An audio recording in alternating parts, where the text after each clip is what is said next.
उनके पास बहुत बुद्धि है परंतु उनके पास खुद का ज्ञान है। अब अगर तुम किसी दूसरे के ज्ञान को चोट पहुंचाओगे तो वह कुछ तो कहेंगे ही, तुम्हें ऐसे लोग हर जगह मिलेंगे, तब तुम अपना ज्ञान उन्हें कैसे दोगे। बुद्ध ने शिष्य को कहा कि आज तुम आराम करो, कल शाम को मेरे पास आना। शिष्य बुद्ध को प्रणाम करके चला गया। अगली शाम जब वह वापस बुद्ध के पास आया तब वहां एक और बुद्ध का शिष्य मौजूद था। उनके हाथ में चोट लगी हुई थी। बुद्ध ने उस शिष्य के हाथ पर चोट देख उस पर पट्टी की और उस शिष्य से पूछा कि तुम्हें यह चोट कैसे लगी।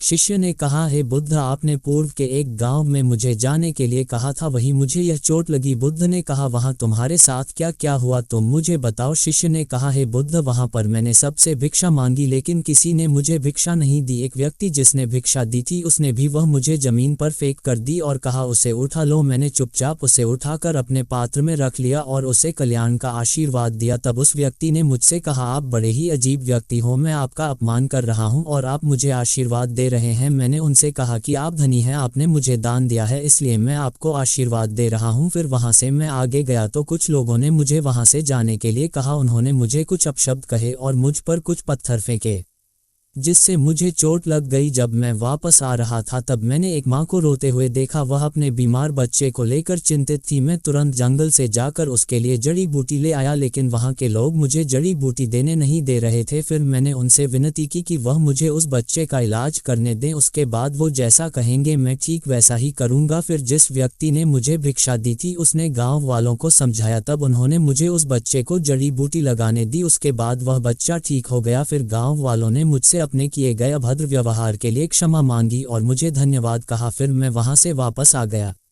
हे बुद्ध, आपसे एक विनती है, उस गांव के लोग बहुत भोले भाले और सीधे हैं, क्या मैं रोज उसी गांव में जाकर भिक्षा मांग सकता हूं? ये सभी बात वो पहला शिष्य भी सुन रहा था। उसने यह सुनते ही बुद्ध के चरणों में गिरकर कहा कि हे बुद्ध, मैं समझ गया हूं कि अभी मैं उस लायक नहीं हुआ कि दूसरों को ज्ञान दे सकूं। बुद्ध ने कहा, हमें बाहर वैसे ही लोग दिखाई देते हैं जैसे हम भीतर से होते हैं। जब तक हम स्वयं को नहीं बदलते तब तक हम किसी को भी नहीं बदल सकते। खुद में परिवर्तन करना बेहद जरूरी है। कोई भी बात बताने से पहले उसे आचरण में लाना बेहद जरूरी है, क्योंकि आचरण में लाई हुई चीज को बताना समझाना बहुत आसान होता है और उसे लोग बेहद आसानी से अच्छे से समझ पाते हैं। दोस्तों, आपने क्या सीखा इस पोस्ट से जरूर बताएं।